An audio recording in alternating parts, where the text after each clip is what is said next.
What happens when the one who holds the holy book hides a secret? When the voice that calls others to righteousness is stained by sin. This is the story of Pastor Ezra and Naomi, a tale from Kweso, where faith is strong but whispers of the past are louder. Pastor Ezra was trusted, even feared. His church stood tall in the heart of town. If he blessed someone, people believed. If he cursed someone, no one questioned. And Naomi? The perfect secretary, quiet, loyal, always watching.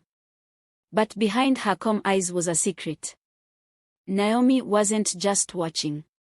She was waiting. In Akonland, the elders say, a wound that is hidden does not stop the pain. Naomi's wound had festered for years. Once, she was just another girl in the congregation, full of faith, hands lifted in prayer. But trust is dangerous in the wrong hands. Something happened between her and Pastor Ezra, something that turned her heart to stone. What was it? What kind of sin turns a follower into a woman with a plan? In Akonland, they also say, a snake does not bite in a hurry, it waits, it watches, then it strikes. Naomi had waited long enough. Every Sunday, she sat in the front row, eyes locked on the man who betrayed her. He preached in white robes, voice like thunder. The people shouted amen. But Naomi? She only smiled, a small, knowing smile. Her trap was already set. It started small. A cup of tea on his desk. A touch on his arm. A whisper that made him turn his head. Pastor Ezra, the man who preached against temptation, didn't see his own weakness creeping up on him. The first time, he called it a mistake. The second time, he claimed control. By the third time, he stopped making excuses.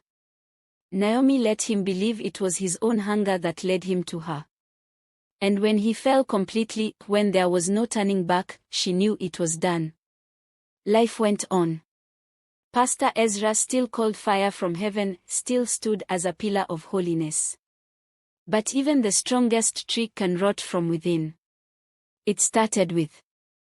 In Akonland, the elders say, no man outruns his own shadow. And Pastor Ezra. His shadow had caught up with him. The sickness came slowly, weak steps, a fading voice. But now it swallowed him whole. The man who once stood like a lion now struggled to climb the pulpit. His robes hung loose over his thinning frame. The people whispered. Pastor is not well. Maybe it's an attack? Or maybe.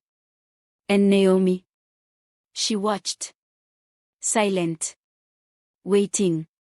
One evening, as the sun bled over Kweso, Pastor Ezra called her to his bedside. His voice, once mighty, was weak. Naomi, he gasped. What have you done? She sat beside him. I did nothing, she said. You did this to yourself. And in that moment, Pastor Ezra knew. The past had returned. The secret he buried had only been sleeping. And now it had woken, hungry, unforgiving. A tear rolled down his cheek. Regret? Fear? Or the weight of knowing Naomi had never been his servant, but his executioner? Outside, whispers turned to accusations. Mama Adwoa, the old woman by the market, shook her head. The ancestors are watching, she murmured. And they do not sleep. In Akonland, the elders say, a man may build strong walls, but when the wind of truth blows, no roof can hide his shame. And now the wind had come. Pastor Ezra is dying. They say he is unclean. But how? A man of God. The congregation that once knelt before him now stood outside in silence. Then came Sunday.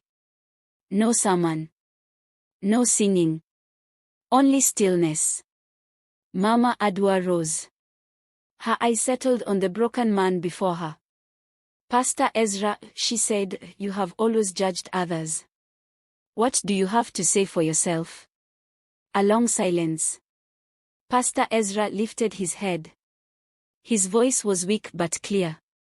I have sinned, he said. And now, I am paying the price. A murmur ran through the crowd. Some nodded.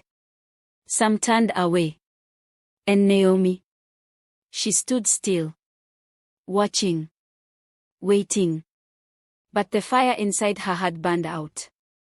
Revenge had been served, but instead of feeling full, she only felt empty. Because in Akon land, the elders also say, the poison meant for another can stain the hands that pour it. That night, the town slept. But the ancestors did not. The wind howled through Kweso, carrying whispers only the spirits understood. And Naomi? She sat alone, staring at the stars, wondering if fate had given her victory, or another kind of prison.